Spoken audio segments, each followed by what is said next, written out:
My name is Sara Nelson. I'm the president of the Association of Flight Attendants and a 30-year flight attendant myself, representing 55,000 flight attendants at 20 different airlines.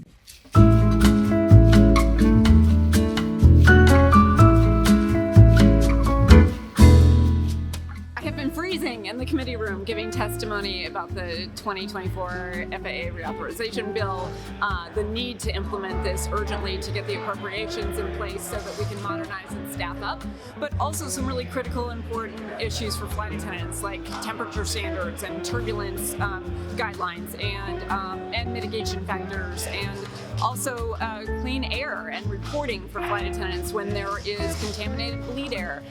These are many of the issues that we've been working on for a very long time, and the FAA has not implemented these issues, so we're on it here to put some pressure on them and to make sure that the oversight is coming from Congress to put pressure on them to implement all of the facets of the FAA bill.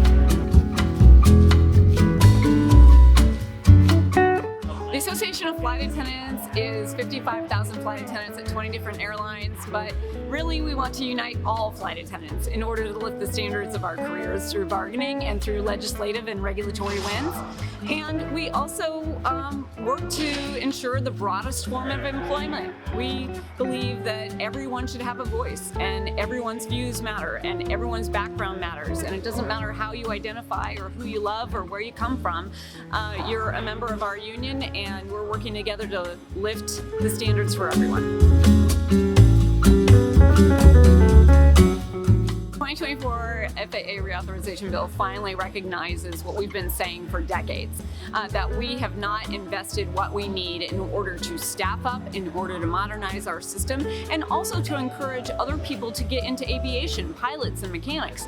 There's all kinds of workforce development in this bill, and all of it needs to be implemented and fully utilized in order to have a robust aviation system that we can all count on. My go-to airplane beverage is really boring, but it's a really good advice from a 30-year flight attendant to tell you should order the same thing: water with no ice. Stay hydrated. I would say a D-. Now, I wanna say that everyone is focused on the staffing up and the modernization, but there are so many safety provisions in this bill that are not getting the attention that they need and not getting the focus they need and not getting implemented as intended. And as an example, there is a requirement for the FAA to have a reporting form for flight attendants to be able, and pilots to be able to report when there's fume events.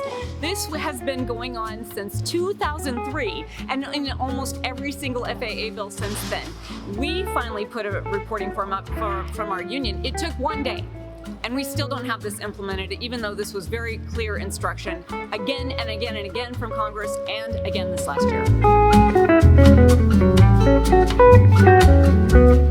It doesn't make any sense that we have a secretary who is taking the 2024 FAA reauthorization bill and running with it and putting it on steroids in order to staff up and modernize our system, and at the same time you have DOGE coming in and dismantling everything underneath all of that. So it's completely at odds with one another, and DOGE needs to be kicked out.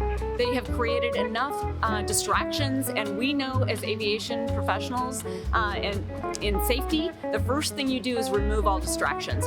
DOGE is a massive distraction. It's undermining safety everywhere across the system, not just at the FAA and the National Weather Service and NIOSH and the USAID that makes sure that we can be safe all around the world. And we say get rid of DOGE. Mahalo for the question. My favorite destination, of course, is Honolulu.